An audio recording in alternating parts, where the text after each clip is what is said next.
That is the 9 eyes of the body, y'all. You also have 9 openings onto the body, 9 holes on the body. You know what I'm saying? They also tell you about that you have 5 senses. I revealed to you all on the last live that we did that you really have 9 senses, not 5. Your initial 5 senses are basic information. They only told you about, you know, your basic 5 senses: seeing, smelling, hearing, tasting, feeling. These are basic information. This is because they only want you to tap into the physical portion of you. But you are more than a physical being. You are physical and spiritual. Therefore, you are a God on the realm. You know what I'm saying? So as a God on the realm, you must understand exactly what you are. And that also understand on a deeper level that your body is a technological advancement. It is a tool. You living inside this tool, and you must know how to use the technology of this vessel, this avatar. You got to know what to do. You know what I'm saying? You got to know how to activate it. You know what I'm saying? Just like how when you buy certain gadgets from the store, you got to activate it. Yes, it works, but you must activate it. You know what I mean? So you got certain things that's stuck within your genetic. That's why the scientists say you only use 10% of your brain, because you still have 90% of untapped energy that you ain't even tapped into yet. So you must tap into that and activate it. You understand what I'm saying? You got to activate this God mode that's within. So now,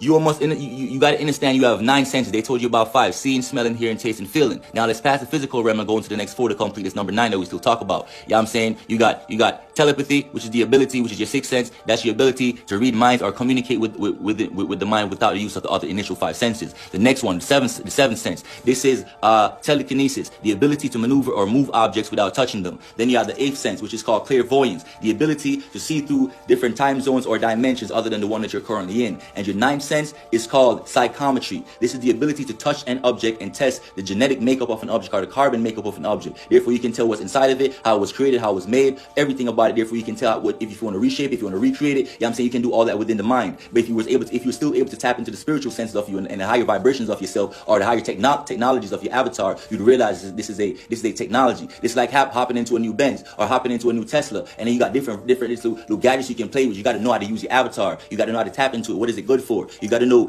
how to, what energies work for you. What's your vibration that's on the earth? Because each and every one of you has a specific vibration that you're supposed to tune into. You must find your vibration. You must find your frequency. This is how you tap in to find your true purpose of yourself. You must know your vibration. You must study the power of the numbers. Yeah, you understand what I'm saying to you? So you talk about your 9 senses. You talk about your 9 eyes on the body. Let's talk about the 9 natural substances on the earth, which they call stages of matter.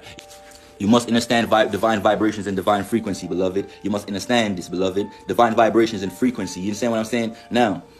Now, everything is a vibration. Everything is a vibration. Now, the words that come out your mouth is a vibration. It has either positive vibration or a negative vibration. Or another word for vibration is frequency. You know what I'm saying? Now, let's talk about again. The initial substance that was first created before you have solids, before you have liquids, before you have gas, before you got plasma energy, before there was electricity, and then light, and then space itself, and sound or frequency. These are your 9 your nine natural substances. You know what I'm saying? Come on, start again. Solid, liquid, gas, plasma energy, magnetism, electricity, light, sound or frequency, and space itself. Because space must be occupied. Space itself is a substance. For example,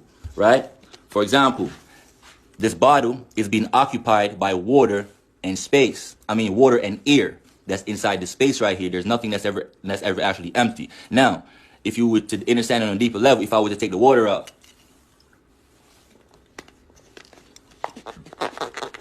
you close the bottle. There's no water in here, well, a little bit, but it's now being replaced by natural air, which is why when you squeeze it, it still has some type of friction towards actually closing its way all the way down, because the space is still being occupied. So space itself is a natural element. Nothing can exist without actually occupying space. You know what I'm saying? For magnets to exist, it must be existing in a space. You know what I'm saying? Any type of matter that exists, whether it be solid, liquid, or gaseous form, whatever form it exists in, it must exist in space. Even air itself occupies space.